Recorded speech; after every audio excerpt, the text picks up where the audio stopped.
বাগনানে তৃণমূল বিধায়ক অরুণাভ সেনের ওপর হামলার অভিযোগ উঠছে।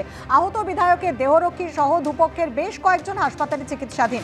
বিধায়কের দেহরক্ষী গতকাল আমতার বাক্সিতে, যেটা জানা যাচ্ছে যে গতকাল আমতার বাক্সিতে সভা ছিল অভিষেক বন্দ্যোপাধ্যায়। সভা শেষে আমতা থেকে বাগনানে ফিরে আসেন তৃণমূল কর্মীরা এবং সেখানে সিপিএম কর্মীদের সঙ্গে বচসা হয় তৃণমূল কর্মীদের। কথা বলবো আমাদের প্রতিনিধি সুনীত হালদারের সঙ্গে। শুনে ঠিক কি ঘটনা ঘটলো, তারপর কি অভিযোগ উঠছে? দেখো বৃষ্টি, গতকাল অভিষেক বন্দ্যোপাধ্যায়ের বাগনানের বাক্সিতে ফুলবেড়িয়া লোকসভা কেন্দ্রের যে প্রার্থী সাজদা আহমেদের সমর্থনে একটা জনসভা ছিল। সেই জনসভা করার পর যখন তৃণমূল কংগ্রেস কর্মীরা তাদের এমএলএর নেতৃত্বে তারা ফিরে আসে বাগনানে, এবং গতকাল বাগনান কলেজ মোড়ে একটা চায়ের দোকানে তৃণমূল কংগ্রেস কর্মীরা তারা চা খাচ্ছিল এবং সেই সময় কিছু সিপিএম এর আশ্রিত দুষ্কৃতী তাদের উপর হামলা চালায় বলে অভিযোগ, এবং খবর যায় এমএলএর কাছে, এমএলএর বাড়ির কাছেই, এবং তিনি তার দেহরক্ষী নিয়ে ঘটনাস্থলে ছুটে আসেন হামলা থামানোর জন্য। এবং বিধায়ক অরুণাভ সেনের অভিযোগ যে সেই সময় তাকে ধাক্কা মারা হয় এবং তাকে বাঁচাতে গেলে দেহরক্ষীর ওপর আক্রমণ করা হয়, তার মাথা ফাটিয়ে দেওয়া হয় এবং তার চোখেও ইনজুরি আছে, এবং বেশ কয়েকজন তৃণমূল কংগ্রেস কর্মী আহত হয় এই ঘটনায়। আহতদের সঙ্গে সঙ্গে বাগনান গ্রামীণ হাসপাতালে নিয়ে যাওয়া হয়। সেখানে অবস্থা অবনতি হওয়ার জন্য দুইজনকে নার্সিংহোমে ভর্তি করা হয়েছে, এবং এই ঘটনায় গোটা এলাকায় উত্তেজনা ছড়িয়ে পড়ে। ঘটনাস্থলে ছুটে আসে বাগনান থানার পুলিশ এবং দুপক্ষের মধ্যে মারামারি লেগে যায়, এবং এই ঘটনার পেছনে তৃণমূল বিধায়ক অরুণাভ সেন সরাসরি সিপিএম এর দিকে অভিযোগ করছেন এবং তারা পরিকল্পনা মাফিক হামলা করেছে বলে তার অভিযোগ।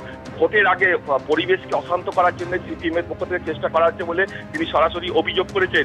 এদিকে পাল্টা সিপিএম এর পক্ষ থেকেও অভিযোগ করা হচ্ছে যে এই গতকাল রাতে যে ঘটনাটা ঘটেছে এতে তৃণমূল কংগ্রেস কর্মীরা তাদের ওপরই হামলা করেছে, তাদের বাড়িতে ভাঙচুর করেছে খালোর এলাকাতে, এবং স্থানীয় এটাই তাদের অভিযোগ, এবং তৃণমূলের এর ঘটনার পেছনে আছে বলে তারা জানাচ্ছে, এবং তাদেরও কয়েকজন উলুবেড়িয়া হাসপাতালে একজন ভর্তিও আছে, এবং এই ঘটনার প্রেক্ষিতে পুলিশ তদন্ত শুরু করেছে। এখনো পর্যন্ত যদিও কাউকে গ্রেফতার করতে পারা যায়নি, গ্রেফতার করতে পারেনি পুলিশ, কিন্তু এই ঘটনায় তদন্ত ইতিমধ্যেই শুরু করেছে। অনেক ধন্যবাদ সুনীত।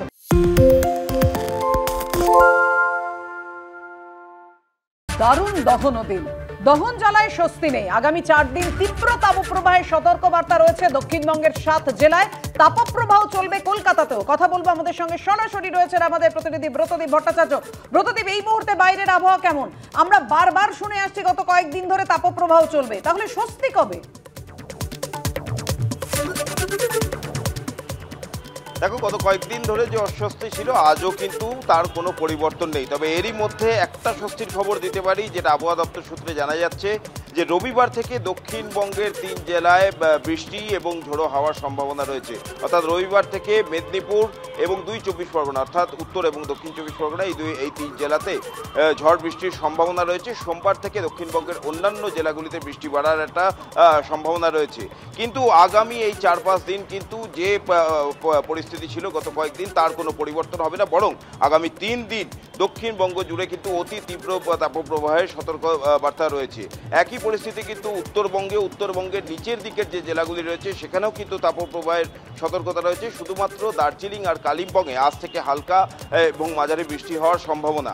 স্বাভাবিকভাবে বুঝতে পারছো যেটা আবহাওয়াবিদদের যেটা বক্তব্য, যে 1980 সালে গতকাল যে তাপমাত্রা ছিল কলকাতার 41.7 সেলসিয়াস, গত 50 বছরে এটাই সর্বোচ্চ রেকর্ড তাপমাত্রা গতকাল কলকাতার ছিল। অনেক ধন্যবাদ ব্রতদীপ তোমাকে।